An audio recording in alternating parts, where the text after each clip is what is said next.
Pero ang ating hong lupain din sa Pilipinas, alam naman yun, napakayaman ho yan. At kahit noong pa man, agriculture pa rin talaga ang ikinabubuhay ng ating mga ninuno. At sa kabila ho niyang mga ganyan na katotohanan, ang tinatanong pa rin lagi ng marami, ba't ba tayo kulang ng itinatanim? Lalo na yung mga magsasaka natin, ang nagiging problema palagi, patubig.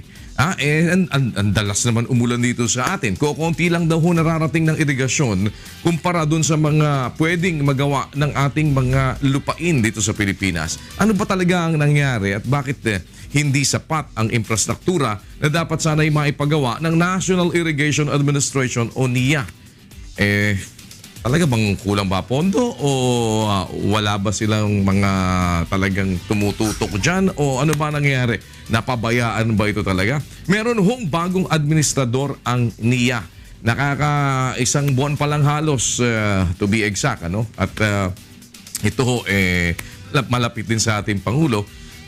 At kaya din naman niya sigurong magsabi sa presidente ng diretsuhan kung ano ba yung kailangan talaga natin para maiayos itong NIA.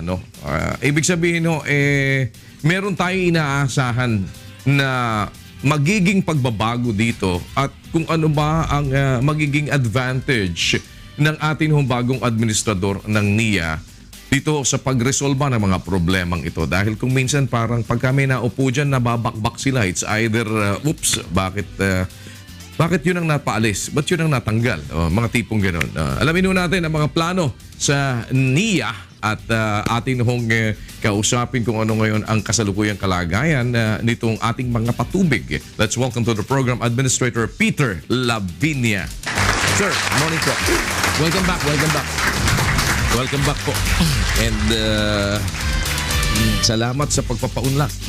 Sariwa-sariwa pa, mainit pa yung upuan nyo. Medyo, kumusta naman? Good morning, Kuya. Morning po. Masaya naman. Bagong taon, may bagong pag-asa ang NIA. Malaking challenge na nabigay sa atin ng Pangulo na pangisawaan ang isang ahensya ng gobyerno na may malaking role sa ating food security, sa ating pag-a-attain ng rice self-sufficiency at sa pagtutulong sa ating mga magsasaka. Pero kayo ay dating deputy ni Secretary Evasco, hindi ba? Paano yung posisyon ninyo ngayon bilang deputy niya? Well, hindi ko pwedeng dalawa ang maging posisyon. So, nung kinausap ako ni Cabinet Secretary June Evasco, nagdesisyon kami na may papalit sa akin sa Office of the Participatory Governance. Meron na hong nakapalit yan. Sino po ang kapalit niyo? Joselito Libres. Siya ho rin yung pumalit sa akin sa Mindanao nung panahon ng kampanya. Bago ako naging spokesperson ng campaign ni President Duterte, ako ho ang nag-handle ng Mindanao. Siya rin ang pumalit. But what brought you to NIA? Ano ba yun? May nagsabi sa inyo o kayo nagsabi sa kanila? Doon na lang ako. Well, ganito yan. Nasa Canada ako nung early November nang nakatanggap ako ng tawag sa Office of the President. Ang sabi pwede mo ba daw tingnan anong nangyayari sa NIA?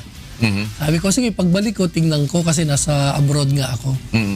Bumalik ako ng November 8. Okay. Anniversary ng Yolanda.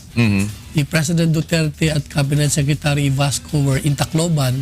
Sabi ko, hindi ko na kayang habulin sila. Lumipad ako sa Cebu the following day. Yun na ang instruction. Take over NIA. So hindi nyo na po nakuhang tignan muna yung pinapatignan. Basta sinabi nila sa'yo, you take over muna yung NIA. Anyway, I think nakarating sa pandinig ng ating Pangulo yung ilang problema na harap ng NIA. Katulad ng meron tayong malaking project sa Iloilo. Yes. Foreign funded ito.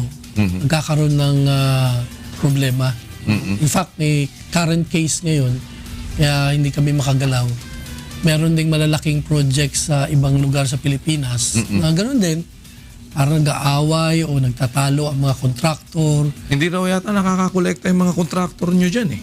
Ganon din isang problema na delay ang release ng funds ng NIA last year. So, Maraming problema. But you have the funds. Meron naman, in fact, nakakatuwa at ang present Congress is very supportive. Nabigyan, for example, ang NIA ng 2 billion subsidy for this year bilang halili doon sa kinokolekta naming irrigation service fees. So is that apart from the 38.6 billion budget ninyo? Kasama na yun. Kasama na yon. So that's for the idinagdag na siya talaga doon Yes. for the subsidy of The collection ng irrigation service fees. dahil ito ay iaalis sa burden ng mga magsasaka. Yes. Papatupad natin yung pangako ng Pangulo na libre na ang patubig. So, ay mag-uumpisa ngayong taon. So libre ang patubig in what sense po? Totally walang iintindihin ang mga magsasakang babayaran? Well, sa ngayon, yun ang parang general policy. Pero pinapag-aralan namin dahil sa previous experience natin, nagkaroon din ng ilang aberya. No? During the time ni President Erap, nagpatupad din ng libreng patubig. Pero after several months, na-realize na hindi pala kaya. Kailangan talaga may parang iba-ibang category ng users. For example, na-discover natin, hindi naman mahihirap na magsasaka ng palay lang ang gumagamit ng ating irigasyon. Merong malalaking palaisdaan, meron ng malalaking banana plantations. Sa Negros, merong malalaking sugar plantations. So ang ating mungkahi, bagamat libre yung tubig sa principle na libre ang patubig, pero yung dinadaanan ng tubig, yung ating kanal, hindi yung libre yun. We have to maintain. So yung baka mungkahi namin, magkaroon ng shared responsibility, shared cost sa maintenance, lalo na doon sa malalaking gumagamit ng tubig. I-bracket kung sakali. Yes. Parang kung i-assess nyo po, sino ba dapat pagbayarin? Yes. So pwede pa rin naman na may malibre kung sakali. Lalong-lalo na yung sa palayan. Sa mga palayan. Na maliliit na magsasaka. Dahil yung promise ni President ng libreng patubig, ito ho'y binanggit niya nung pagbisita niya sa isang rice field. Oo. Pero kadalasan ngayon, kanal pa din ang ginagamit natin. Iba-iba na, mayroong kanal, meron na ng siphon, piping, meron tayong pump irrigation. So iba-ibang bawat area na pwedeng paggamitan ng different types ng irrigation ay ginagamit natin. Kasi marami po mga iba din komentaryo na parang hindi na maganda yung kanal or things like that. Tapos yung pagpapatayo ng mga dam, marami na ring mga issue dyan. Paano ba? Magpapatayo ba o hindi? Magdadagdag pa kasi sinasabi mo, sayang naman yung ulan sa atin. Pero wala naman tayong pangsalo na para magamit naman natin yung tubig natin na pangpatubig. Ito ho ba, nakita ninyo na problema talaga? Well, kami ni Cabinet Secretary Vasco, pareha kami ng pananaw na kung pwede nating iwasan yung big dam projects. Okay. Dahil meron na siyang environmental impact, meron siyang effect sa ating mga katutubo. Okay. No, dahil most of these yung paglalagay ng mga dams. Yes. Okay. Most of these areas nasa talagang malalayong lugar na. As much as possible kung pwedeng iwasan. Ano ho ang alternative doon? Meron tayo ngayon mga small irrigation systems at saka small catchments. Yung small dams na lang. Okay. Parang di baling damihan mo ng mga ganito, pero at least masusuportahan din nyo kahit maliliit lang. Yes. Basta marami. Yes. So yung mga malalaki, out of the picture yan. Ang pangalawa niyan, we have to maximize the use of our water resources to generate hydroelectric power. Yes. Dahil sa kakulangan din ng ating elektrisidad pa, pero mayaman tayo sa maraming water resources. Ang tendency kasi dati, mag-undertake tayo doon lang sa may commercial value. Yung at least 1 megawatt to 2 megawatts and up. Pero meron na mga bagong technology ngayon. Kahit nasa kanal lang, kayang mag-generate ng 5 kilowatt, 10 kilowatt na pwede mag-supply ng elektrisidad sa isang bahay o dalawang bahay ng mga magsasaka. Pwede ho nating ma-harness yun. So para sa community, Yes. magawa yung mga ganun. But of course, we have to start somewhere. No? Dahil ang nakikita natin dito, mukhang kagaya sinabi nyo, ang dinatnan ba ninyo, admittedly, magbulong niya? Bago nyo sagutin, we'll pause for a break.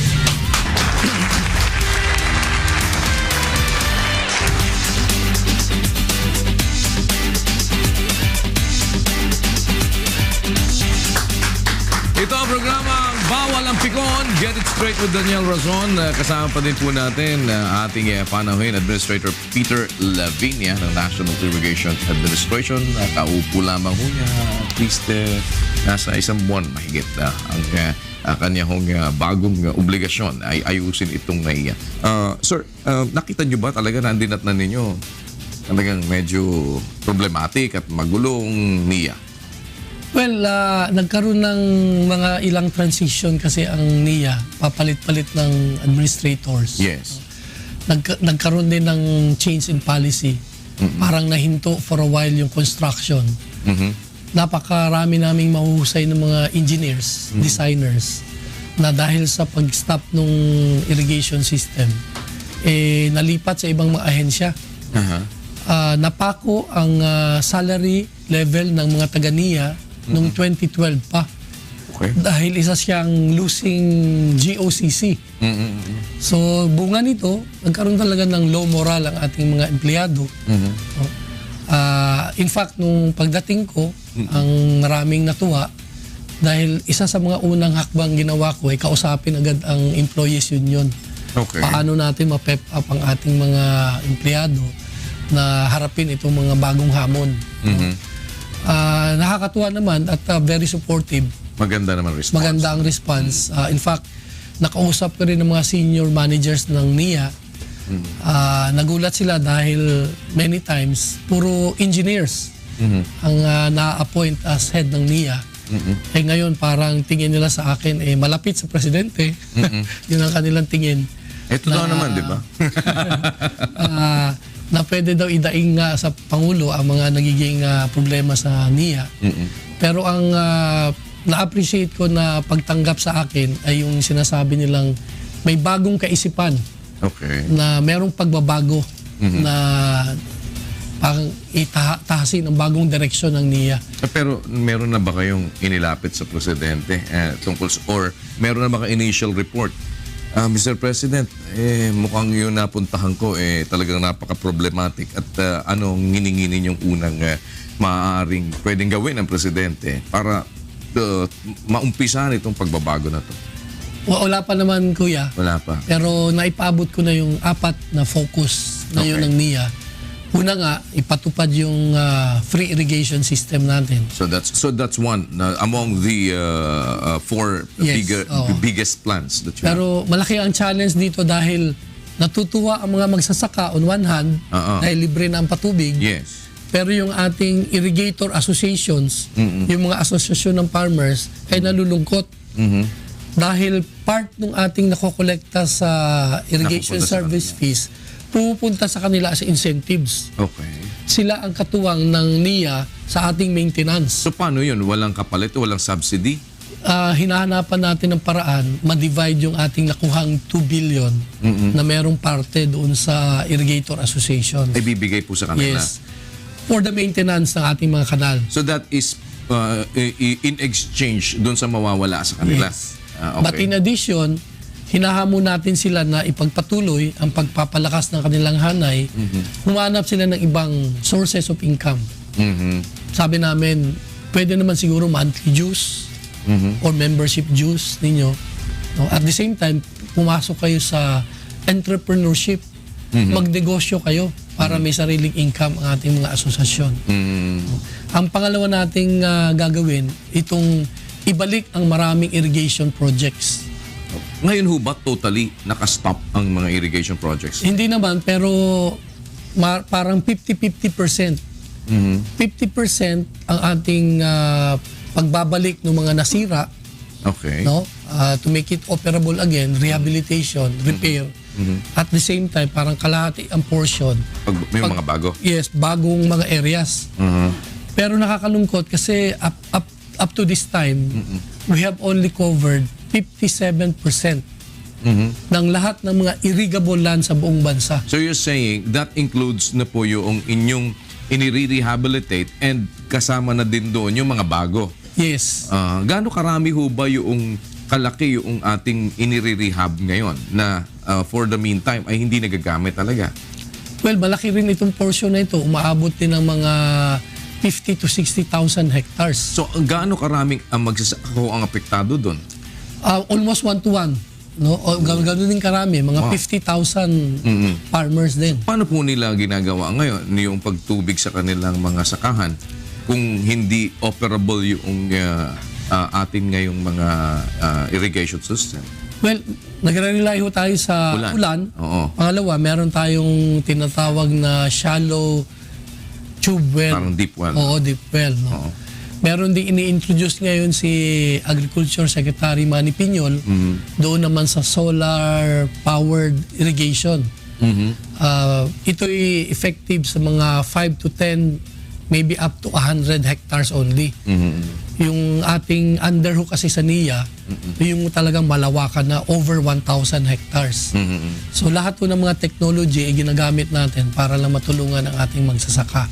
Ano po timeline ninyo to start again the projects para magtuloy-tuloy na yung pag-rehabilitate noong mga sira at paglalagay ng mga bagong irigasyon? Naka-timeline na po ba kayo? Yes, tuloy-tuloy yan.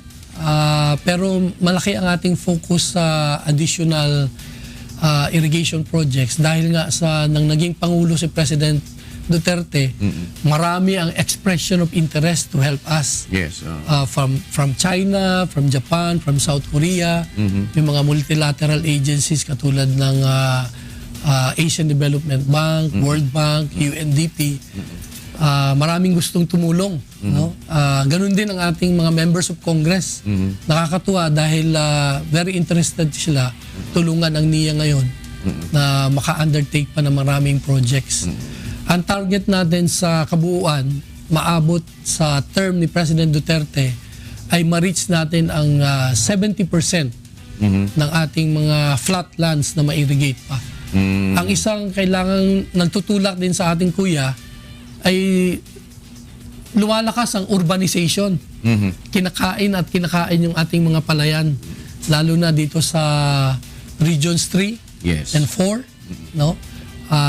Meron din sa Region 11 sa Davao at iba pang regions na napakabilis ng urbanization, nako-convert ang ating mga rice fields into other uses. Yes.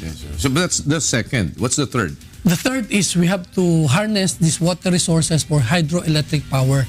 Okay. Dahil dito rin magkakaroon ng income ang NIA. Panghalili doon sa nawala nating ISF. Marami tayong mga na-identify na almost 300 sites na mga irrigation systems natin na pwedeng pagkunan ng electricity. So yan. Ang pang-apat, itong focus natin sa pag-review ng buong institusyon ng NIA, kung saan ba tayo talaga patungo, no? Dahil parang ping-pong daw NIA noon. Galing tayo sa Public Works, nalipat sa Agriculture, nalipat sa Office of the President. May mungkahi si Secretary Piñol na ibalik sa Department of Agriculture. May mungkahi din na tanggalin na lang. May mungkahi din i-abolish, no? Tanggalin.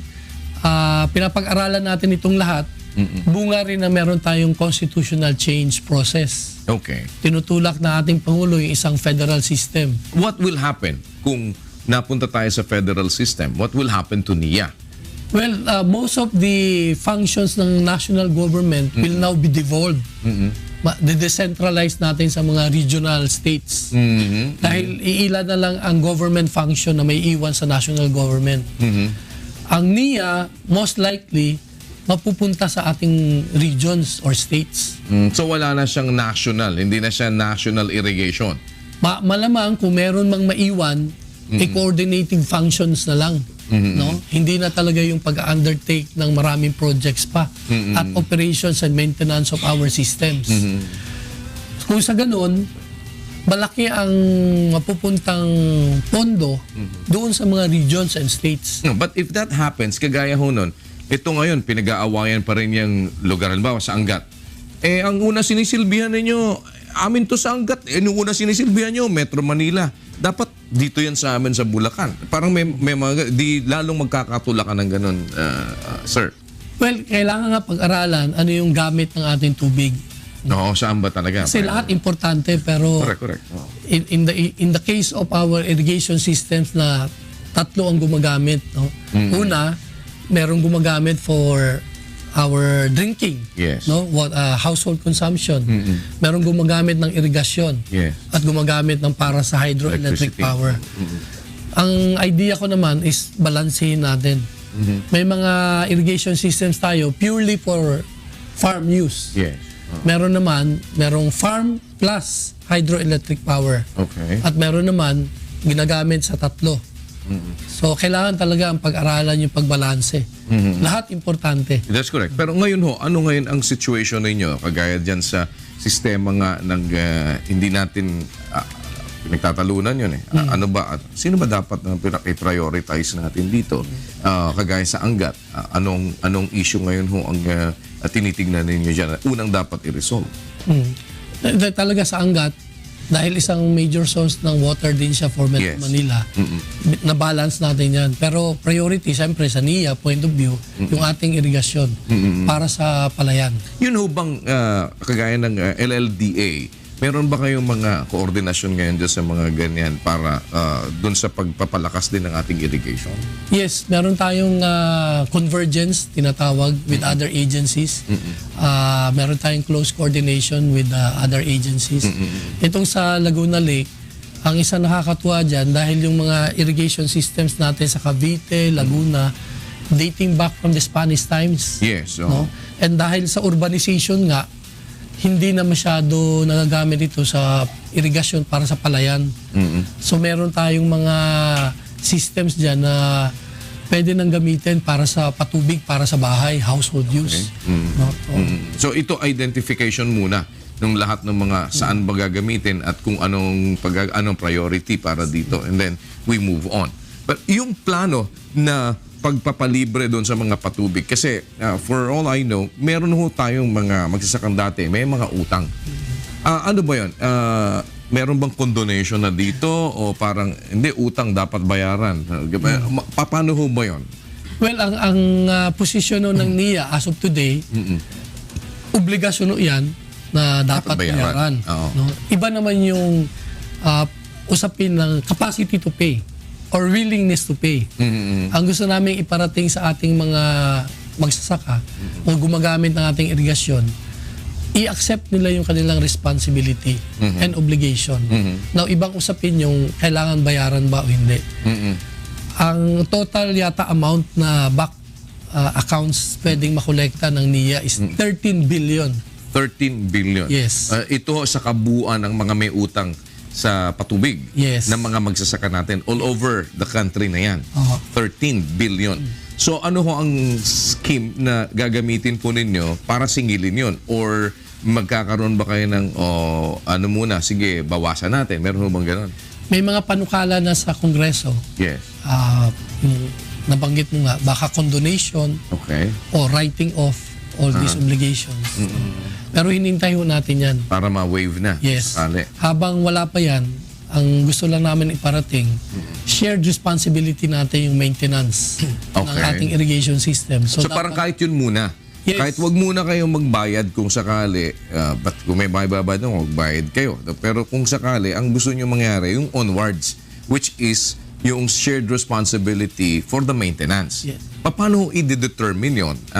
Alin ang pasasagutin namin sa maintenance na to? Well, mahalaga kasi pag pinabayaan ng ating irrigator association, yung ating maintenance ng mga canals, for Yes. instance, pag ito'y nasira, sila rin ang kawawa. Maapektuhan, correct. At maapektuhan ang ating rice production. No? So, pinapaalam natin sa kanila na hahanap tayo ng paraan how we can share the responsibility at the same time, kahit na ang cost ng maintenance ay manggagaling sa NIA o doon sa gustong mag-contribute, pero yung responsibility na tulungan ang NIA sa maintenance ay nasa irrigator associations natin at mga magsasaka. But how are you going to get that commitment? Dito through our irrigator associations. So meron po kayong memorandum of understanding sa kanilang bago o yung magre-rely lang kayo doon sa dinatnanan ninyo? Meron tayong mga contracts kasi ngayon, Okay. existing contracts. Yun ang babaguhin natin. Okay. Kahit na wala na yung financial terms doon sa contract, pero yung shared responsibility of maintenance dapat ma-retain. So kailangan po i-reconstruct yung ating mga kontrata na yun with them, focusing on the maintenance. Part po yan ng pagbabago na gagawin natin dahil nga sa bagong free irrigation regime. Babaguhin lahat natin ng mga kontrata, ng mga policies, no, na ilalabas natin. Incidentally, nagkakaroon ngayon ng National Planning Conference ang NIA. Pangatlong araw na ilalabas namin lahat ng guidelines after this conference. Well, marami hong mga usapin kasi kung minsan nadahilan kung bakit ang isang ahensya ay nababangkarote o nagkukulang ng pera, nagkukulang ng pondo o hindi nagagawa yung dapat na magawa. At ito isa sa kampanya ng inyong administrasyon, itong paglaban sa korupsyon. Nakita nyo na ho ba kung sino yung mga makakapalang mukha dyan? Bago nyo sagutin, we'll pause for a break.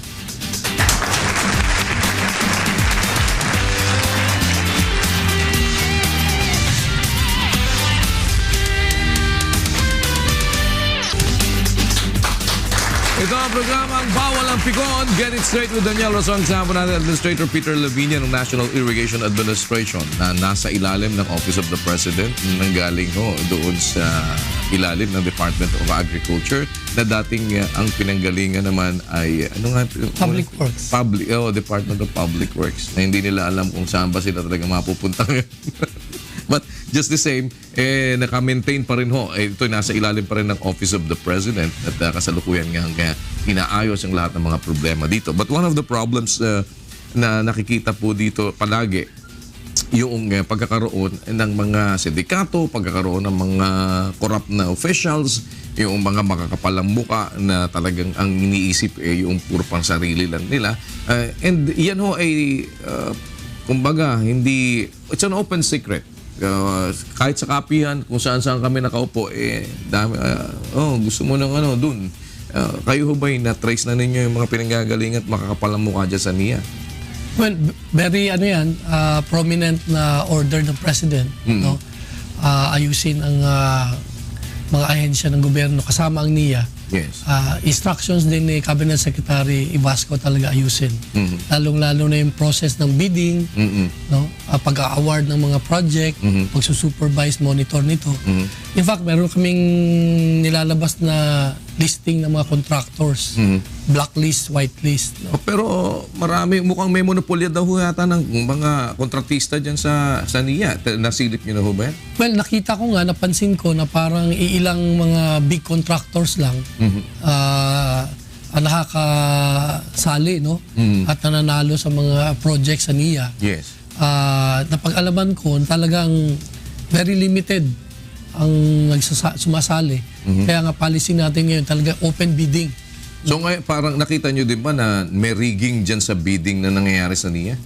Well, ang presumption of regularity ang tingin ko, no? Sa ating mga empleyado, members ng BAC. Pero kung may mga complaints, ito yung ina-action na naman natin. Marami kaming naririnig. But alam niyo yung complaints, kung minsan pagka ang inintay natin yung magko-complain, una nila sinusuhulan yung mga magko-complain. So parang patahimikin mo muna yung magrereklamo, o para pagtahimik na yung magrereklamo, o sino, walang nagrereklamo, ikaw naman, administrator, walang nagrereklamo, di quit na lang tayo. Ganun mangyayari doon, sir. Well, totoo yan. In fact, kahapon, kausap ko ang Resident Commission on Audit sa NIA dahil napansin ko nga ang daming notices of suspension and disallowances. Ito yung dahil sa mga maling proseso na hindi nasunod. No? So nasilip ng COA? Nasilip ito ng COA at may regular report ang COA at pinag-alam ko na sa ating mga senior managers na dapat kung ano ang recommendations talaga ng COA ay ating sundin. So ito po ngayong inyong pagpasok ng mga contractor na ini-open ba ninyo ito ng hindi parang ilang contractor ho ba ngayon kanyo? Nakikita lang ninyo dyan, parang sila-sila lang. Oo, parang pabalik-balik, no? Ang hirap niyan, kung isang contractor inanalo na sa isang bid project, a-attend na naman siya sa bidding for the next, yung kanyang equipment, kung siya ulit ang nanalo, actually madidivide sa dalawa. Correct. No? So, pero sa pagbidding, sinabi niya marami siya equipment. Pero actually committed na yung iba sa ibang project. So yun yung pinag-aaralan namin na dapat i-open talaga sa maraming contractors pa ang mga project ng NIA. Gaano naman ho katibay ang dibdib ninyo? Dahil alam nyo kung minsan ang nagiging problema dyan, kayo babakbakin dyan. Dahil yung mga contractor maraming mga gago dyan eh. Yung parang, ayaw mo kami bukas makalawa, ikaw Pete Lavinia, ikaw ang sisipain namin dyan. Yung mga tipong gano'n, sila yung nag-ahari-harian. Medyo determinado naman kayo. At sa bagay, you have the trust of the president. But I mean, kaya ba ng puso nyo? Hindi ba nakadikit lang ng kanin yan? Hindi naman. In fact, nakakatuwa nga, nung unang nabalita na ako magiging administrator ng NIA, ang isa sa mga unang tumawag ay kaibigan kong pulis. Sabi niya, "Sir, kailangan mo ba ng bodyguard?" Di naman si balitaan na si General Susito. Marami daw nangyayaring patayan sa mga projects sa NIA. Ito'y totoo naman talaga nangyari sa ilang mga projects, no? So hindi ka naman tinatakot nun? Hindi naman. Pero meron na ba mga ganon? Mga threat? Wala naman. In fact, nakakatuwa nga dahil parang ang pagtanggap sa akin ay talagang wholehearted yung mga tao na naghahangad din ng pagbabago sa tingin ko. No? Wala naman tayong kinakatakutan labas sa Panginoon. No? Of course, the President will be there to support us. The current members of the board ng NIA led by Secretary Ivasco is very supportive. Wala naman tayong kinakatakutan. Kung mayroon mga threats na ganyan, kaya naman natin kausapin kahit sino. Kasi ano daw ho dyan kung minsan mayroong mga ganun pagka ang sinasalubong sa'yo may pakitang giliw, kaiingat ka at baka kaaway na lihim. Di ba mga ganun? So meron ho bang mga attempt na magpasok sa inyo ng ganito, magpasok? Kasi ganyan, umpisa pa lang pagka, si Lavinia pupunta dyan. Dikita mo na. Kausapin mo na. Sabi, pangakuha mo na, mga ganun. Wala pa naman ho. Well, marami, dahil nga naging politician ako, yes. very open yung ating policy, ang dami naman pumupunta. At isa lang naman na aking sinasabi sa mga contractors at yung mga lumalapit. So may mga contractor na? Yes, marami na. No? Sinasabi ko naman, very simple. You have to be qualified. Okay. And you have to participate. Hindi naman pwedeng yung kwento-kwento na itong project ay nabigay na kay ganitong contractor. Sabi ko, wag ho kayong maniniwala sa mga nung kwento. Paano natin may bibigay kung hindi sila sumali in the first place? Di ba? Pero marami dyan, gumagamit ng ating pangalan. Ginagamit ang pangalan ng NIA. Nagpa-promise na meron daw sure na kontrata mabibigay sa kanino, ganito, ganyan. Yan ho lahat kasinungalingan. Kailangan qualified kayo. Pangalawa, kailangan sumali kayo sa bidding. Pag-aralan nyo ang project para yung bid ninyo ay talagang mananalo. Are you going to start from zero ulit? Kasi may dinatnan na ho kayo mga contractor di ba? May dinatnan kayo na na-awardan na. Ano ho yun? I-continue ba ninyo yun? I-honor ba ninyo yung pagkaka-award sa kanila in the past? Kasi kung halimbawa mayroong mga issue ng gano'n na duda kayo doon sa nangyari doon sa bidding, or reset muna tayo, balik tayo sa umpisa dahil baka puro mga loko-loko tong mga nanalo na to. Well, ang unang order sa akin ni Secretary Vasco is to review all the contracts, bids and contracts. Kaya yan yung isa sa mga pinakaunang ating instructions sa NIA.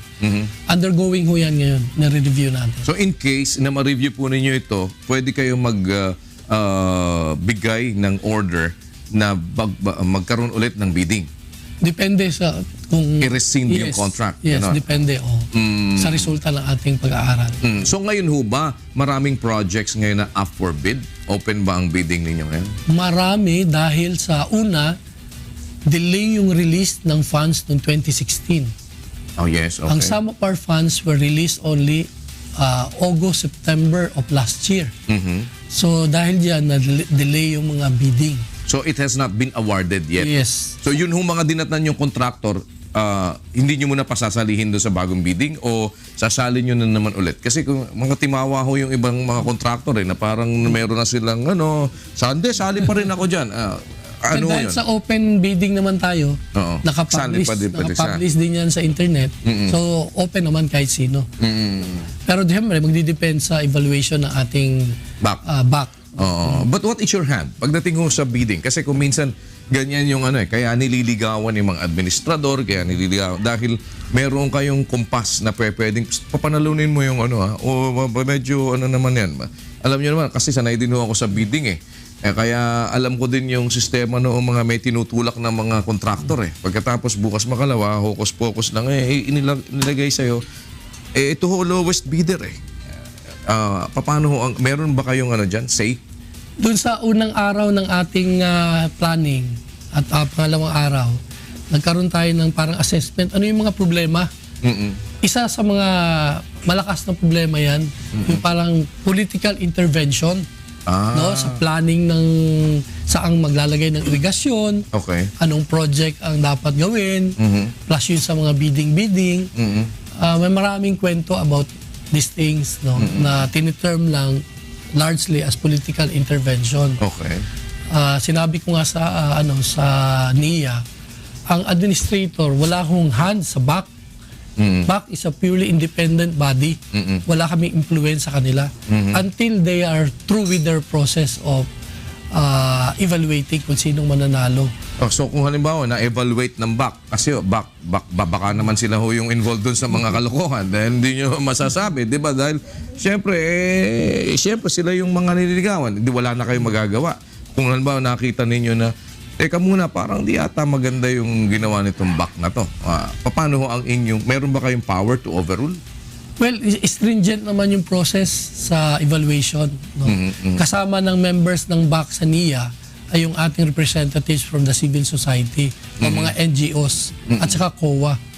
In fact, mungkahay ko sa NIA, i-open up pa ang more representatives na observers, observers from the civil society para talagang merong balance between our own personnel at saka yung galing sa labas na mabawasan yung kaduda-duda ng mga nangyayari sa loob ng ating bidding process. Ano po ngayon ang pinaprioritize ninyo na matapos among the projects? Kasi yung maaaring masabing crucial in terms nung pag-put in place nung gusto nyo magawa kagad. Well, inuuna natin ngayon dahil malaking tulong yung foreign funded or foreign assisted. Okay. Dahil nga sa kailangan ma-implement agad ito, nakakahiya naman na ang ating mga gustong tumulong. Bibigyan ka na nga. Ibigay na nga, problema pa tayo. Katulad, for example, itong sa Iloilo nga, Halaur, this will be one of the biggest irrigation projects. Tinatapos rin natin ngayon yung ating feasibility studies sa unang 6 na projects na naipresenta ni President sa China visit. Tapos na yung 2 sa 6 na feasibility studies ngayon. Hinihintay na nga ng Chinese embassy dahil gusto na nilang hanapan ng pondo. Okay. Yung 4 pa. So, Halaur to, yung Halaur? Hindi, ito yung Halaur sa Korea yon. Okay. Ito may pending case kasi hindi kami makagalaw. Pero yung feasibility studies ng sa China, tinatapos natin. Alright. Malalaki yung 2. Saan po yung sa China? Panay irrigation system natin will reach about 18 billion. That will be one of the biggest projects natin. Na foreign funded? Yes. Ang pangalawa, itong sa Ilocos Sur, Norte at Abra. Aabot ito ng about 15 billion. No? And we're expecting to start this itong 2017? Tinatapos natin yung FS by at least by June, no? At hinihintay na nga ng Chinese embassy maponduhan. Hopefully by 2018 maumpisahan natin. Ano ang completion nun? Kung ma-start siya ng 2018, maumpisahan yung project. Anong timeline ho nun? Medyo may mga projects tayo umaabot ng 3 to 5 years. Parang just in time lang ng ano. Dahil may ang mga isang problema natin sa NIA, yung right of way sa ating mga kanal. Katulad din sa mga highways o sa train, yung right of way ng ating saan dadaan yung kanal natin. Babayaran pa yung babayaran at kakausapin pa yung mga may-ari. Ngayon, ano ang tinitignan ninyo na pinakamalaking problema na inyong babakahin dito sa NIA?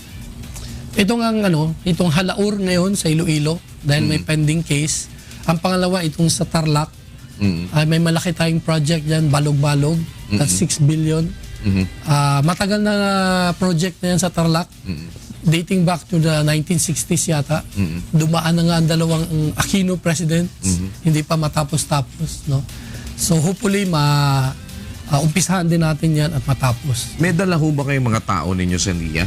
O lahat lang nung dinatnan ninyo, yun lang ho yung kumbaga parang, dito, pagdating ko, ako lang mag-isa. Well, so far, may dala ako personal staff lang. Wala pa akong dinalang technical staff. Meron ako mga staff sa Office of the President dati na nag-aalangan sila na mapatuloy ang kanilang serbisyo doon. So gusto rin lumipat sa NIA. Hinahanapan pa ho namin ng paraan. Pero definitely, I will only be bringing very limited personnel. Dahil meron na ngang more than 6,000, kuya, ang personnel ng NIA. All over the country ito. Ano yun? Yung wala kayong balak magbawas doon? Well, nagkaroon na ng downsizing ang NIA dati. Pero dahil sa umaangat ang budget ng NIA, kailangan magdagdag rin ng personnel. Kaya nire-review natin itong lahat. Ang hinahanap natin sa NIA ngayon ay young blood, mga engineers.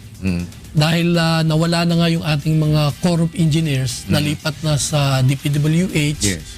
And other agencies. So, yung paano ho yung mga kaedad ni Jerry Pangulo tatanggalin na? Ang kailangan natin, mga consultant advisory level, doon sa mga technical experts, for example, papasukin natin ang more hydroelectric power. So, we will need expert on these things. Kailangan din natin ng engineers, yung mga may experience talaga, lalong-lalo na sa how to sustain ang ating mga irrigation systems na after construction kasi nawawalan na ng maintenance. No? So naka-open po ito for application, sir? Yes. Meron po ba kayong nag-postings ngayon sa inyong website na kung ano yung mga job vacancies? Yes, particularly doon sa mga plantilla positions natin na naka-post naman yan sa ating website. Ano hong pupuntahan nilang website to see all of the openings? Sa NIA .gov.ph. Meron ba kayong ginagawang assessment ngayon with regard to the present employees? Kasi syempre kailangan i-assess ninyo sila. At may plano ba kayo ng tanggalan at month ng medyo yung mga hindi magko-qualify sa assessment natin, tanggalin natin? Well, ongoing ho yung process ng ating employee evaluation. Pero dito sa kabuuan, ang tinitingnan pa natin sa human resource development natin ay ano yung mga kakulangang capacity at saka yung pagbabago ng mga pag-iisip. No? Paradigm shift. Yes. Kailangan ng bagong kaisipan, bagong methods of work. No? Doon sa capacity building, at talagang pinakamalaking problema natin ay doon sa pagsusulat ng ating mga feasibility study at paggagawa ng mga detailed engineering cost estimates. Well, since you have said that there is a political intervention, yun ang nagiging one of the problems. Meron na ho bang mga politikong tumawag sa inyo to intervene or to at least insist on something para sa NIA? Well, hindi naman siguro to intervene. Marami na akong nakausap ng mga members of Congress, ang mga local government officials. Ang dine-develop namin is partnership. Yun din ang mentality na pinapaabot natin sa NIA ngayon. Na partners natin ang ating farmers, partners natin ang irrigator associations, ang ating local governments, ang ating members of Congress. Lalong-lalo na ngayon, pumapasok tayo sa period na hihingi every year ng subsidy. Kailangan every year ng budget call, i-prepare na natin lahat ng kailangan natin para hingiin sa Kongreso. So every year yun? Yes. Hindi ba kayo makompromiso nun? Kasi alam naman yung mga kongresista, minsan marami din mga buhaya dyan eh. Yung mga parang, kailangan pa, paano kami? Hingi ka sa amin. Maglalabi ka ngayon, di ba? Parang, compromise tayo. Sige, ano muna. Pero Pete, gawin mo muna yung doon. Ganyan na eh. Well, bantad naman tayo dyan dahil marami matitino sa Congress pero marami rin walang yata talaga dyan. Well, ang mungkahin natin sa ating field personnel, every time merong suggestions for any irrigation projects, konsultahin agad ang mga members of Congress. Okay. Kasi karamihang mga suggestions na o request ng irrigation systems nanggagaling sa mga magsasaka. Okay. So pagdating sa NIA offices, ang mungkahin namin, ikonsulta agad o ipag-alam sa ating local government, sa ating members of Congress, para pagdating sa central office, pag-prepare ng budget ngayon, masama na natin yung listing. Kapag gawa na ba kayo ng listing ninyo, sino ba talaga ang mga kakampi nyo dito sa Kongreso? At sino naman yung mga nakikisakay lang? Marami mga ganyan. O sino nakaupo, sasakay sila. Well, so far, maganda ang ating relasyon sa Congress dahil kaibigan natin, Speaker Bebot Alvarez. In fact, pinadala niya agad si dating Agriculture Secretary and now Congressman from Bohol, si Arthur Yap, Okay. na at one time nag-head din ng NIA. Yes, yes. Pinag-aralan agad niya yung sitwasyon ng NIA noong last December. Pabalik siya ngayon January para pag-aralan ulit ang magiging resulta nitong national planning. Dahil meron siyang bagong bill na sinusulat. Paano nga, saan patungo dapat ang NIA. So itong bill po na to is doon na sa gearing towards doon na sa ating federalism issue or Partly. Pero okay. yung kanya pang iniisip is how to recapitalize NIA, for instance. Paano i-deal yung back accounts. Okay. So while waiting for Yes. So sinusulat niya itong bagong bill niya. So nakakatuwa dahil parang full support ng Congress ngayon. and you have given your inputs as well. Yes. Very open ang policy natin sa NIA. In fact, na-approve na natin yung bagong manual, FOI manual ng NIA. Ito ay na-aprubahan ng board ng NIA noong December 12 board meeting namin. Very open, transparent. So meron na ding freedom of information na sarili ang NIA ngayon. Yes, meron na tayong bagong manual doon. Kung sino man ang gustong kumuha ng data Okay. o information sa NIA, open ho ang ating opisina. Alright, ano ho ang pag-asang pwede natin ibigay ngayon sa ating mga magsasaka na pwede nyo sabihin sa kanila now that you are already part of the National Irrigation Administration bilang administrador at ano ang maaaring asahan pa nila sa inyong pamamahala? Well, unang-una, maraming salamat sa ating mga magsasaka, Irrigator Association partners ho ng NIA. Ipapatupad na ho natin yung libreng patubig na promise ng ating Pangulong Duterte. Pero gusto ko namin ipaabot sa inyo na may shared responsibility pa rin ho tayo sa ating maintenance ng ating mga facilities, irrigation canals. Dahil alam nyo naman, pag ito'y nasira, unang-una kayo ang mapipirwisyo. Pangalawa, maapektuhan ho ang ating rice self-sufficiency program ng Pangulong Duterte. So ituloy ho natin ang ating magandang pagsasamahan in spite of the fact na wala nang irrigation service fees. Hahanapan ho natin ng ibang halili na mapalitan ang inyong kinikita sa irrigator associations. Well, we wish you good luck, sir, and our prayers kasama ho ninyo. Ibig namin na maging successful kayo dito po sa inyo kaya pinamumunuan ngayon, and anything that the station could be of help, ariin nyo hong sa inyo itong himpin. Maraming salamat po. Maraming salamat.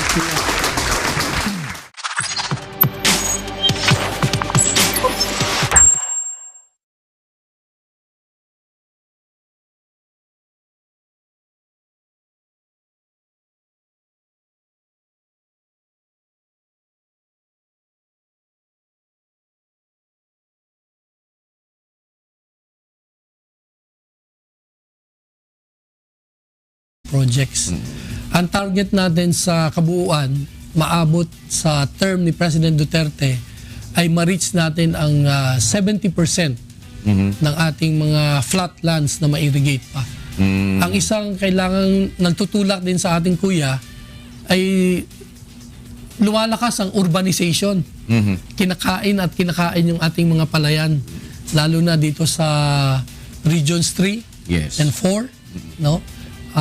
Meron din sa Region 11 sa Davao at iba pang regions na napakabilis ng urbanization na convert ang ating mga rice fields into other uses. Yes.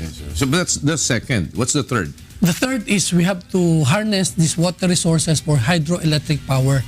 Okay. Dahil dito rin, magkakaroon ng income ang NIA.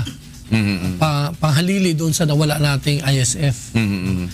Marami tayong mga na-identify na almost 300 sites ng mga irrigation systems natin na pwedeng pagkunan ng electricity. So yan. Ang pang-apat, itong focus natin sa pag-review ng buong institusyon ng NIA, kung saan ba tayo talaga patungo, no?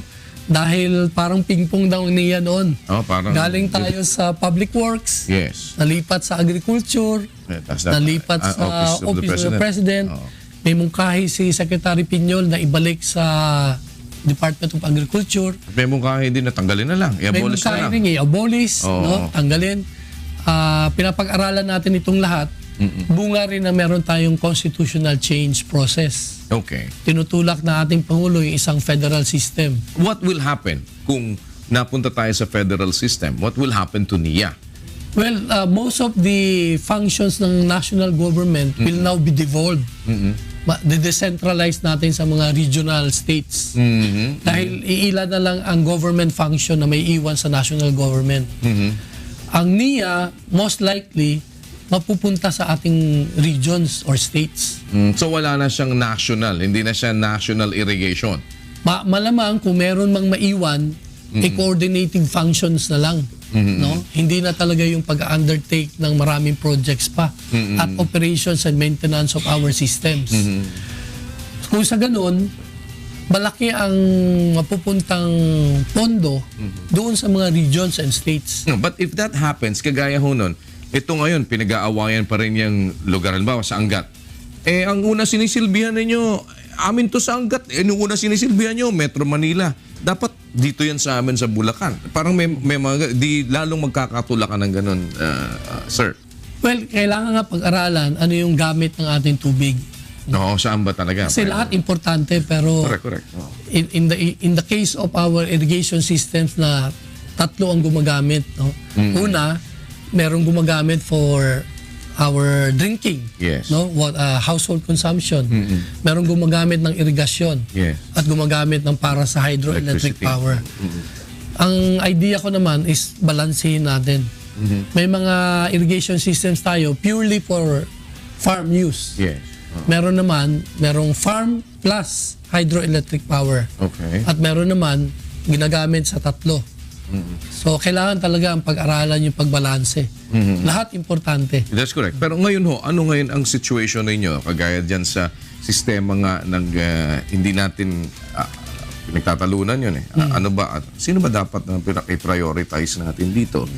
Kagaya sa Angat, anong issue ngayon ho ang tinitignan ninyo dyan? Unang dapat i-resolve.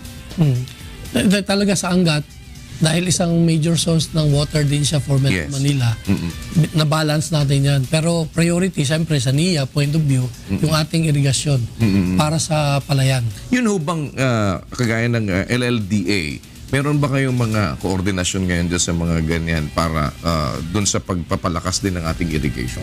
Yes, meron tayong convergence, tinatawag, with other agencies. Meron tayong close coordination with other agencies. Itong sa Laguna Lake, ang isa nakakatuwa dyan dahil yung mga irrigation systems natin sa Cavite, Laguna, dating back from the Spanish times. Yes. No? And dahil sa urbanization nga, hindi na masyado nagagamit ito sa irigasyon para sa palayan.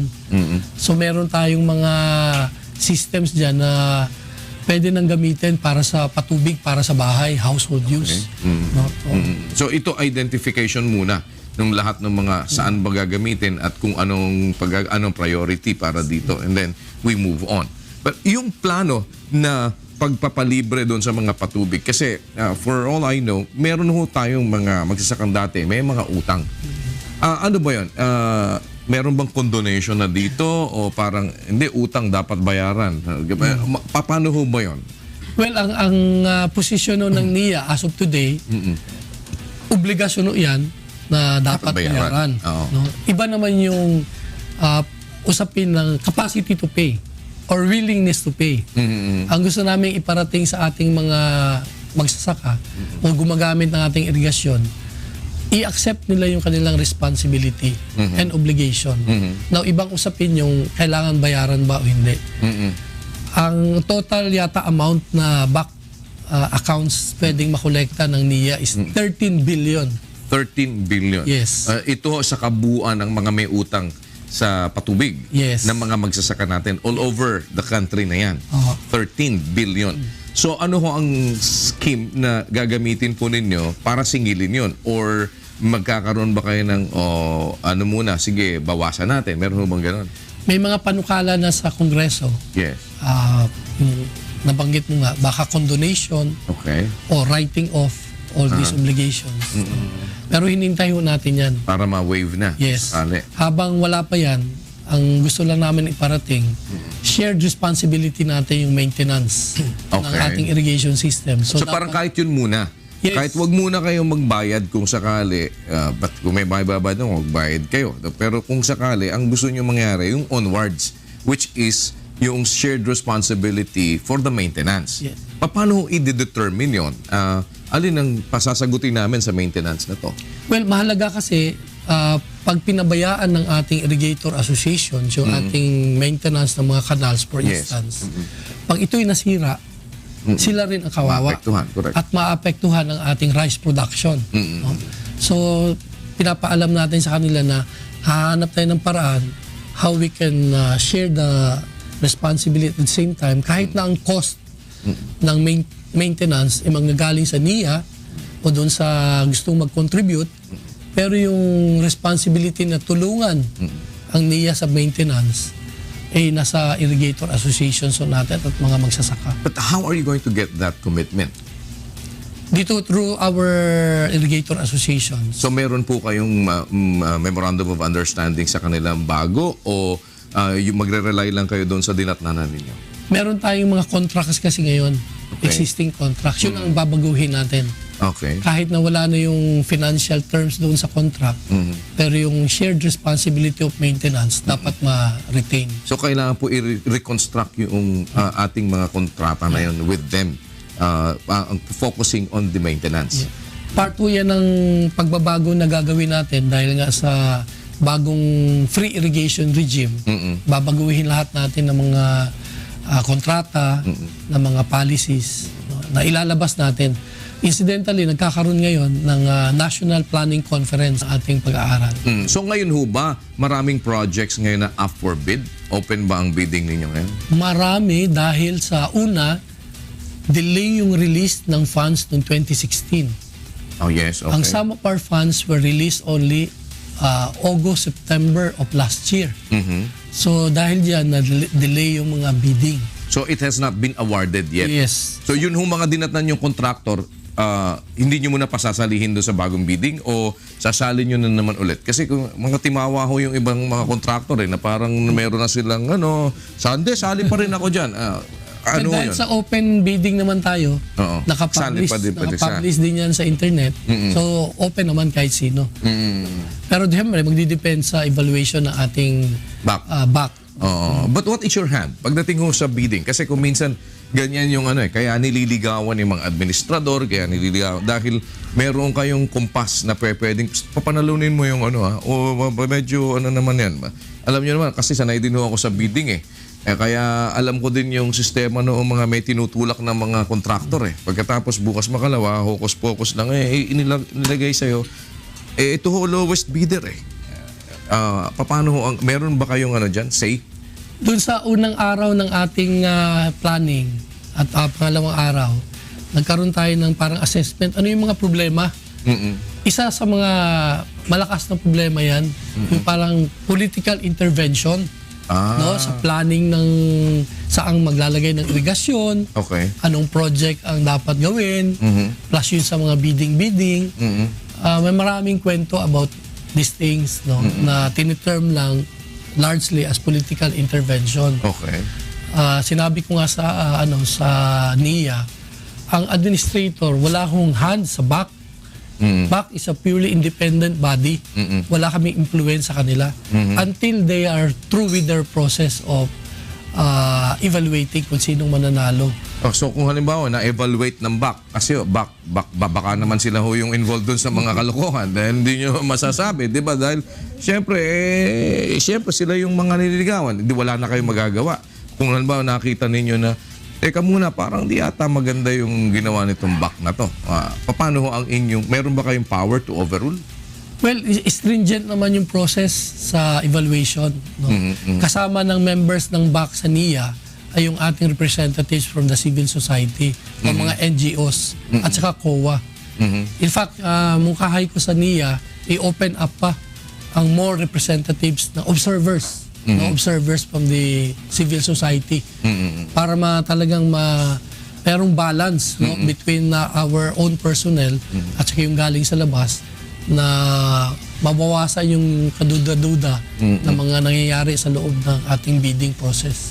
Ano po ngayon ang pinaprioritize ninyo na matapos among the projects? Kasi yung maaring masabing crucial, ano, in terms nung pag-put in place nung gusto nyo magawa kagad. Well, inuuna natin ngayon dahil malaking tulong yung foreign funded or foreign assisted. Okay. Dahil nga sa kailangan ma-implement agad ito, no, nakakahiya naman na ang ating mga gustong tumulong. Ibigyan ka na nga. Ibigay na nga, problema pa tayo. Katulad, for example, itong sa Iloilo nga, Halaur, this will be one of the biggest irrigation projects. Tinatapos rin natin ngayon yung ating feasibility studies sa unang 6 na projects na naipresenta ni President sa China visit. Tapos na yung 2 sa 6 na feasibility studies ngayon. Hinihintay na nga ng Chinese embassy. Yes. Dahil gusto na nilang hanapan ng pondo. Okay.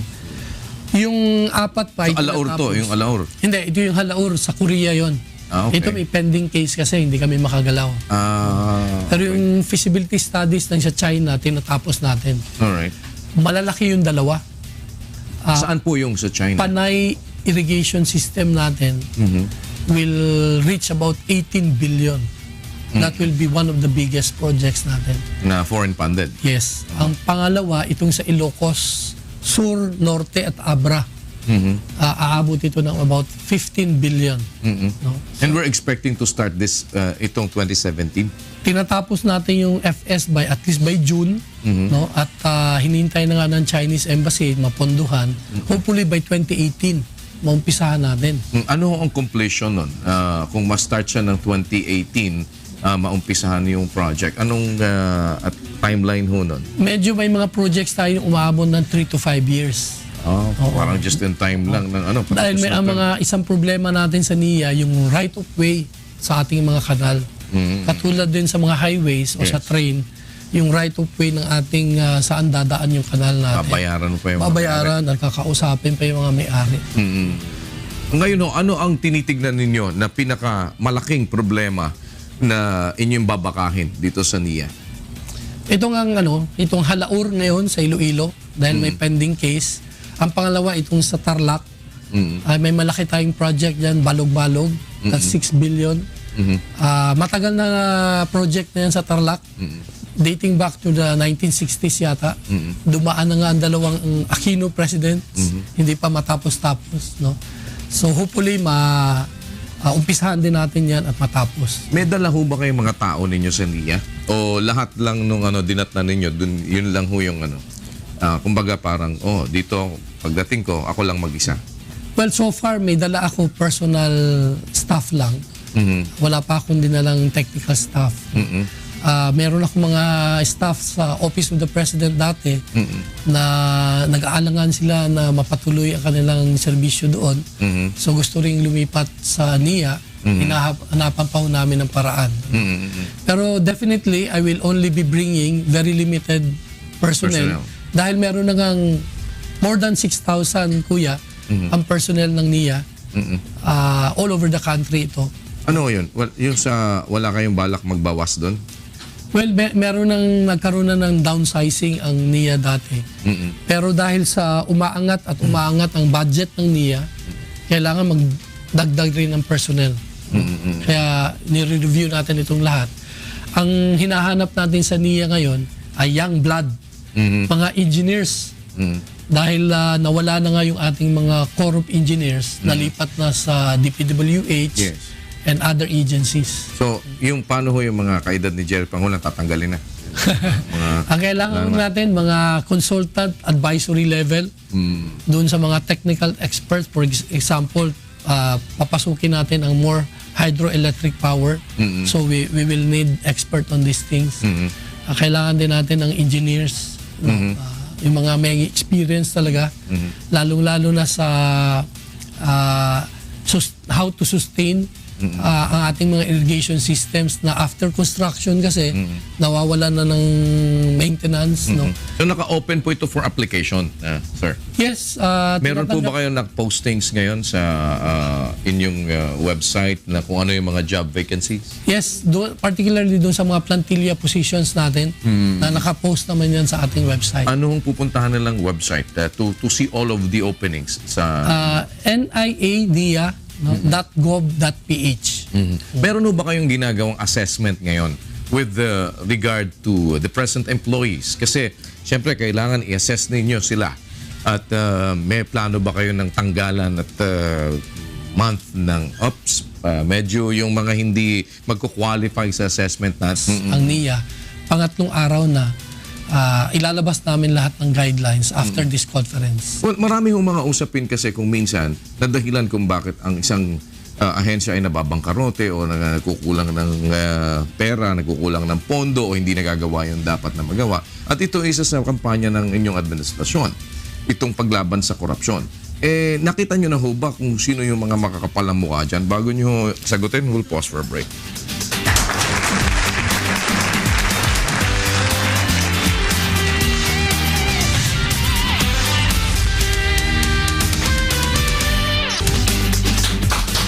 Ito ang programang Bawal ang Pikon. Get it straight with Daniel Rosong. Kasama natin Administrator Peter Lavinia ng National Irrigation Administration na nasa ilalim ng Office of the President, nanggaling ho doon sa ilalim ng Department of Agriculture na dating ang pinanggalingan naman ay Public Works. Department of Public Works na hindi nila alam kung saan ba sila talaga mapupunta. But just the same, naka-maintain pa rin ho. Ito nasa ilalim pa rin ng Office of the President at kasalukuyan nga inaayos ang lahat ng mga problema dito. But one of the problems na nakikita po dito palagi, yung pagkakaroon ng mga sindikato, pagkakaroon ng mga corrupt na officials, yung mga makakapalang muka na talagang ang iniisip yung puro pang sarili lang nila. And yan ho ay, kumbaga, it's an open secret. Kahit sa kapihan, kung saan-saan kami nakaupo, dami, gusto mo ng dun. Kayo ho ba'y na-trace na ninyo yung mga pinanggagaling at makakapalang mukha dyan sa NIA? Well, very prominent na order ng President, no? Ayusin ang mga ahensya ng gobyerno kasama ang NIA. Yes. Instructions din ni Cabinet Secretary Ibasco talaga ayusin. Lalong-lalo na yung process ng bidding, no? Pag-award ng mga project, pagsusupervise, monitor nito. In fact, meron kaming nilalabas na listing ng mga contractors. Blacklist, whitelist. No? Pero mukhang may monopolya daw yata ng mga kontratista dyan sa NIA. Nasilip nyo na ho ba yan? Well, nakita ko nga, napansin ko na parang iilang mga big contractors lang ang nakakasali, no? At nananalo sa mga projects sa NIA. Yes. Napag-alaman ko, talagang very limited ang sumasali. Kaya nga policy natin ngayon, talaga open bidding. So ngayon, parang nakita nyo din ba na may rigging dyan sa bidding na nangyayari sa NIA? Well, ang presumption of regularity ang tingin ko, no? Sa ating mga empleyado, members ng BAC. Pero kung may mga complaints, ito yung ina-action na naman natin. Marami kaming naririnig. But alam niyo yung complaints kung minsan pagka ang inintay natin yung magko-complain, una nila sinusuhulan yung mga magko-complain. So parang patahimikin mo muna yung magrereklamo o para pagtahimik na yung magrereklamo. O sino, wala nagrereklamo ikaw naman, administrator, wala nagrereklamo. Di quit na lang tayo. Ganun mangyayari doon, sir. Well, totoo yan. In fact, kahapon, kausap ko ang Resident Commission on Audit sa NIA dahil napansin ko nga ang daming notices of suspension and disallowances. Ito yung dahil sa mga maling proseso na hindi nasunod. No? So, nasilip ng COA. Nasilip ito ng COA at may regular report ang COA at pinag-alam ko na sa ating mga senior managers na dapat kung ano ang recommendations talaga ng COA ay ating sundin. So ito po ngayong inyong pagpasok ng mga contractor na ini-open ba ninyo ito ng hindi parang ilang contractor ho ba ngayon kanyo nakikita lang ninyo dyan parang sila lang? Oo, parang pabalik-balik, no? Ang hirap niyan kung isang contractor inanalo na sa isang bid project, a-attend na naman siya sa bidding for the next. Yung kanyang equipment, kung siya ulit ang nanalo, actually madidivide sa dalawa. Correct. No? So, pero sa pagbidding, sinabi niya marami siya equipment. Pero actually committed na yung iba sa ibang project. So yun yung pinag-aaralan namin na dapat i-open talaga sa maraming contractors pa ang mga project ng NIA. Gaano naman ho katibay ang dibdib ninyo? Dahil alam nyo kung minsan ang nagiging problema dyan, kayo babakbakin dyan. Dahil yung mga contractor maraming mga gago dyan Yung parang, ayaw mo kami bukas makalawa, ikaw Pete Lavinia, ikaw ang sisipain namin dyan. Yung mga tipong gano'n, sila yung nag-ahari-harian.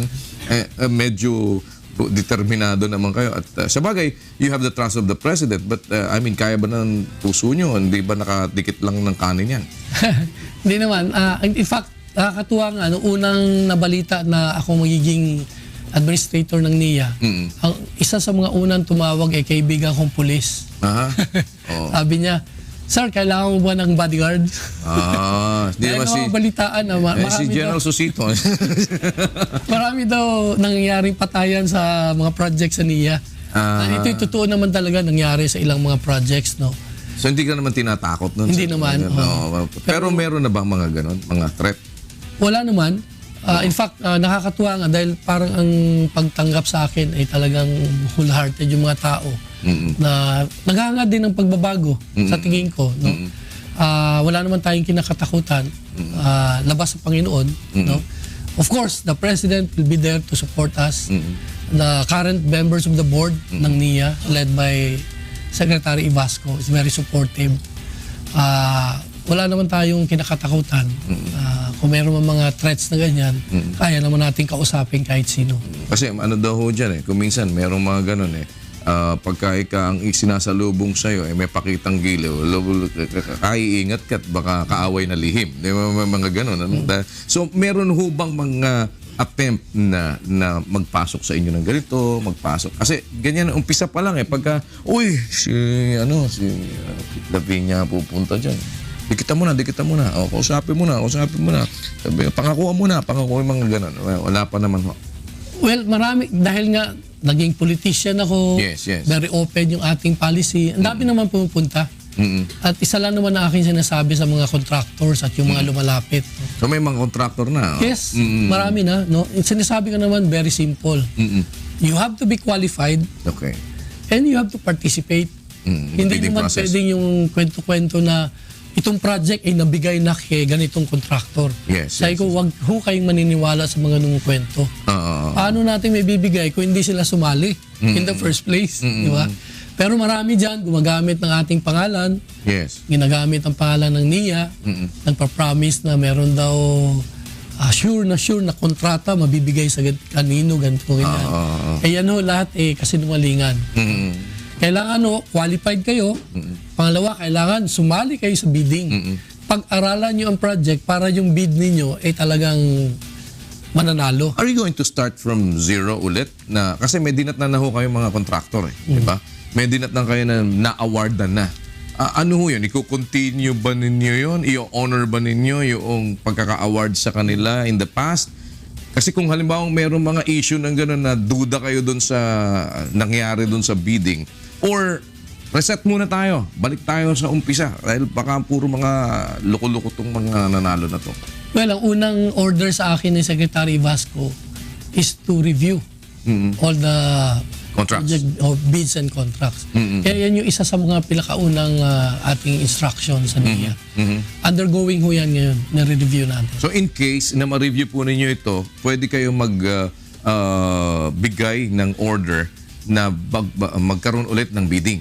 Depende sa kung i-rescind yung contract. Yes, depende. Sa resulta ng ating mga katutubo Okay. No, dahil most of these Yung paglalagay ng mga dams. Yes. Okay. Most of these areas nasa talagang malalayong lugar na. As much as possible kung pwedeng iwasan. Ano ho ang alternative doon? Meron tayo ngayon mga small irrigation systems at saka small catchments. Yung small dams na lang. Okay. Parang di baling damihan mo ng mga ganito, pero at least masusuportahan din nyo kahit maliliit lang. Yes. Basta marami. Yes. So yung mga malalaki, out of the picture yan. Ang pangalawa niyan, we have to maximize the use of our water resources to generate hydroelectric power. Yes. Dahil sa kakulangan din ng ating elektrisidad pa, pero mayaman tayo sa maraming water resources. Ang tendency kasi dati, mag-undertake tayo doon lang sa may commercial value. Yung at least 1 megawatt to 2 megawatts and up. Pero meron na mga bagong technology ngayon. Kahit nasa kadal lang, kayang mag-generate ng 5 kilowatt, 10 kilowatt okay. na pwede mag-supply ng elektrisidad sa isang bahay o dalawang bahay ng mga magsasaka. Pwede ho nating ma-harness yun. So para sa community, Yes. magawa yung mga ganun. But of course, we have to start somewhere. No? Dahil ang nakikita natin dito, mukhang kagaya sinabi nyo, ang dinatnan ba ninyo, admittedly, magbulong niya? Bago nyo sagutin, we'll pause for a break.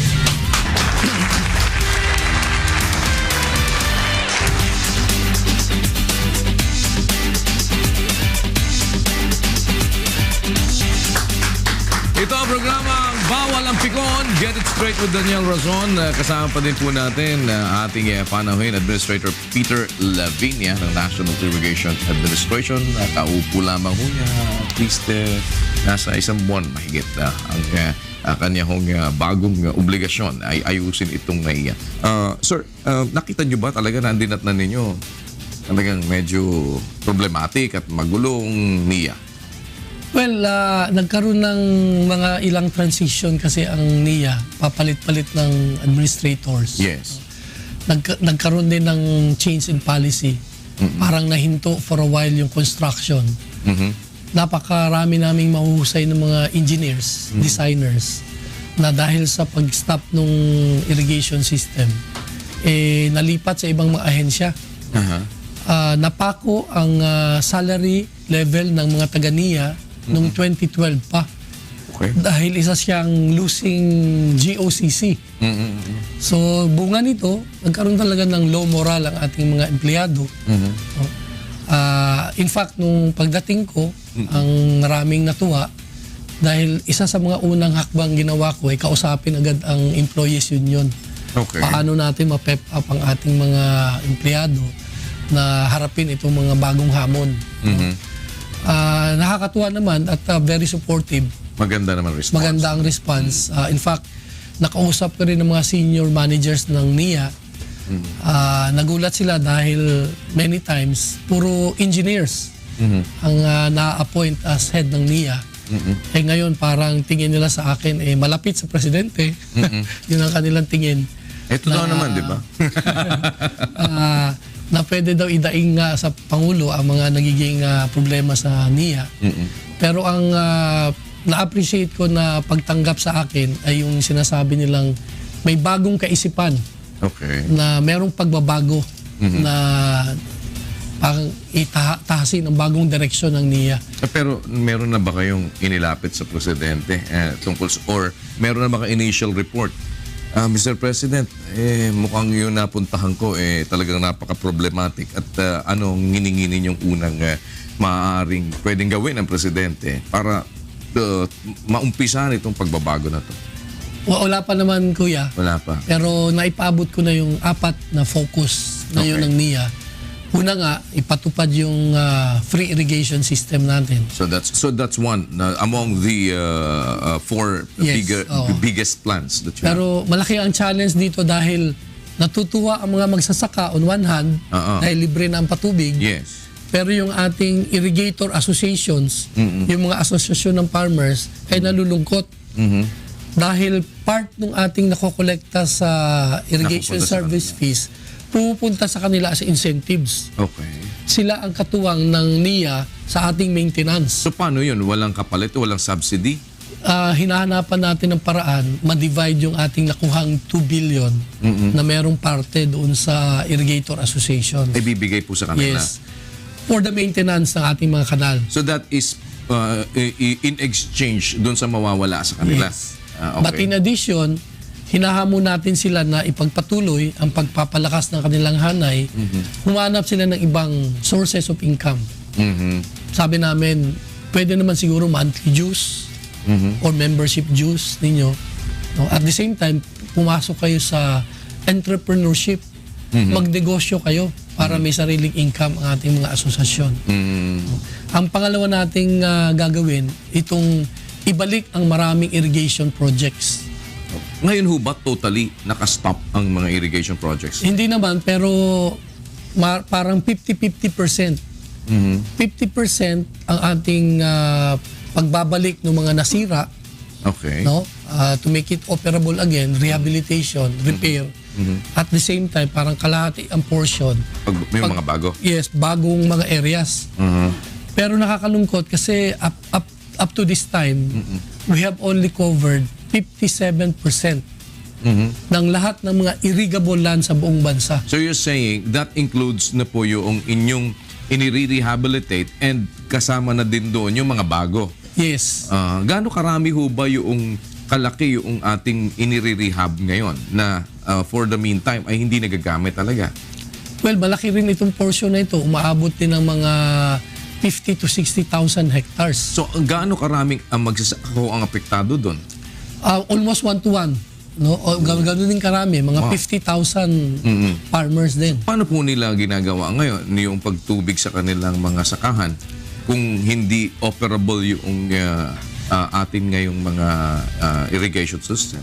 Well, nagre-rely ho tayo sa ulan. Oo. Pangalawa, meron tayong tinatawag na shallow tube well. Parang deep well. Oo, deep well. No? Oo. Meron din ini-introduce ngayon si Agriculture Secretary Manny Piñol doon naman sa solar-powered irrigation. Ito'y effective sa mga 5 to 10, maybe up to 100 hectares only. Yung ating underhook kasi sa NIA, yung talagang malawakan na over 1,000 hectares. So lahat po ng mga technology ay ginagamit natin para lang matulungan ang ating magsasaka. Ano po timeline ninyo to start again the projects para magtuloy-tuloy na yung pag-rehabilitate noong mga sira at paglalagay ng mga bagong irigasyon? Naka-timeline na po ba kayo? Yes, tuloy-tuloy yan.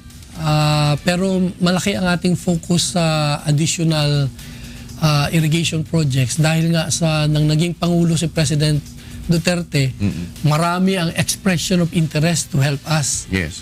From China, from Japan, from South Korea, yung mga multilateral agencies katulad ng Asian Development Bank, World Bank, UNDP. Maraming gustong tumulong. No? Ganun din ang ating mga members of Congress.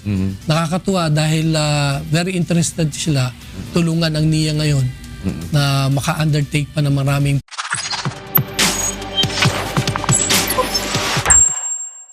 Pero ang ating hong lupain din sa Pilipinas, alam naman yun, napakayaman ho yan. At kahit noong pa man, agriculture pa rin talaga ang ikinabubuhay ng ating mga ninuno. At sa kabila ho niyang mga ganyan na katotohanan, ang tinatanong pa rin lagi ng marami, ba't ba tayo kulang ng itinatanim? Lalo na yung mga magsasaka natin, ang nagiging problema palagi, patubig.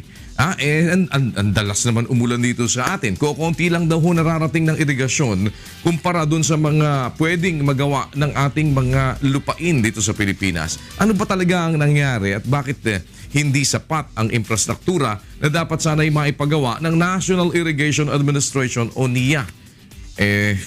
Talaga bang kulang ba pondo o wala ba silang mga talagang tumututok dyan o ano ba nangyari? Napabayaan ba ito talaga? Meron hong bagong administrador ang NIA. Isang buwan pa lang halos to be exact. At ito ho malapit din sa ating Pangulo. At kaya din naman niya sigurong magsabi sa presidente ng diretsuhan kung ano ba yung kailangan talaga natin para maiayos itong NIA. Ibig sabihin meron tayong inaasahan na magiging pagbabago dito at kung ano ba ang magiging advantage ng ating bagong administrador ng NIA dito sa pagresolba ng mga problemang ito. Dahil kung minsan parang pag kami naupo dyan, nababakbak sila. It's either, bakit yun ang napaalis? Ba't yun ang natanggal? Mga tipong gano'n. Alamin natin ang mga plano sa NIA at ating kausapin kung ano ngayon ang kasalukuyang kalagayan nitong ating mga patubig. Let's welcome to the program Administrator Peter Lavinia. Sir, morning po. Welcome back. Welcome back po. And salamat sa pagpapaunlak. Sariwa-sariwa pa, mainit pa yung upuan nyo. Medyo, kumusta naman? Good morning, Kuya. Morning po. Masaya naman. Bagong taon, may bagong pag-asa ang NIA. Malaking challenge na nabigay sa atin ng Pangulo na pangisawaan ang isang ahensya ng gobyerno na may malaking role sa ating food security, sa ating at pag-a-attain ng rice self-sufficiency at sa pagtutulong sa ating mga magsasaka. Pero kayo ay dating deputy ni Secretary Evasco, hindi ba? Paano yung posisyon ninyo ngayon bilang deputy niya? Well, hindi ko pwedeng dalawa ang maging posisyon. So, nung kinausap ako ni Cabinet Secretary June Evasco, nagdesisyon kami na may papalit sa akin sa Office of the Participatory Governance. Meron akong nakapalit. Sino po ang kapalit niyo? Joselito Libres. Siya ho rin yung pumalit sa akin sa Mindanao nung panahon ng kampanya. Bago ako naging spokesperson ng campaign ni President Duterte, ako ho ang nag-handle ng Mindanao. Siya rin ang pumalit. But what brought you to NIA? Ano ba yun? May nagsabi sa inyo o kayo nagsabi sa kanila? Doon na lang ako. Well, ganito yan. Nasa Canada ako nung early November nang nakatanggap ako ng tawag sa Office of the President. Ang sabi pwede mo ba daw tingnan anong nangyayari sa NIA? Sabi ko, sige, pagbalik ko, tingnan ko kasi nasa abroad nga ako. Bumalik ako ng November 8, okay, anniversary ng Yolanda. Ni President Duterte at Cabinet Secretary Evasco were in Tacloban. Sabi ko, hindi ko na kayang habulin sila. Lumipat ako sa Cebu the following day. Yun na ang instruction. Take over NIA. So hindi nyo na po nakuhang tignan muna yung pinapatignan. Basta sinabi nila sa'yo, you take over muna yung NIA. Anyway, I think nakarating sa pandinig ng ating Pangulo yung ilang problema na harap ng NIA. Katulad ng meron tayong malaking project sa Iloilo. Yes. Foreign funded ito. Nagkakaroon ng problema. In fact, may current case ngayon kaya hindi kami makagalaw. Meron ding malalaking project sa ibang lugar sa Pilipinas na ganoon din. Parang nag-aaway o nagtatalo ang mga kontraktor. Hindi raw yata nakakakolekta yung mga kontraktor nyo dyan eh. Ganon din isang problema na delay ang release ng funds ng NIA last year. So, maraming problema. But you have the funds. Meron naman, in fact, nakakatuwa at ang present Congress is very supportive.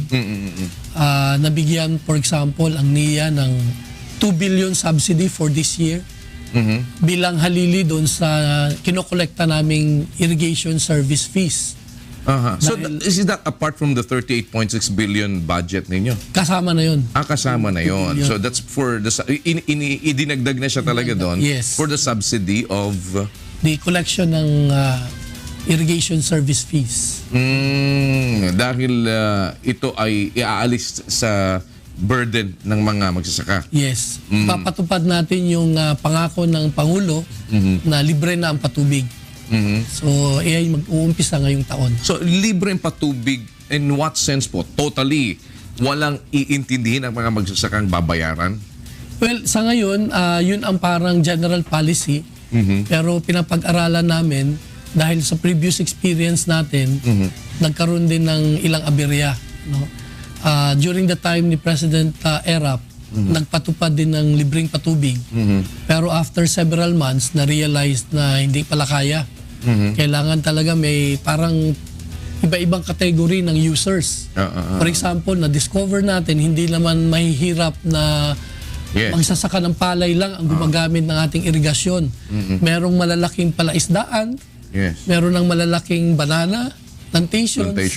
Sa Negros, merong malalaking sugar plantations.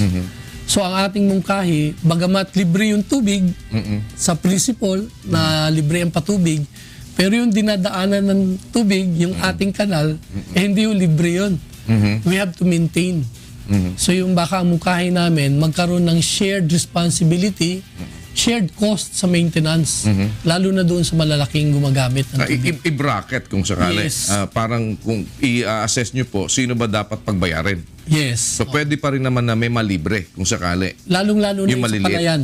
Sa mga palayan. Na maliliit na magsasaka. Dahil yung promise ni President ng libreng patubig, ito ho'y binanggit niya nung pagbisita niya sa isang rice field.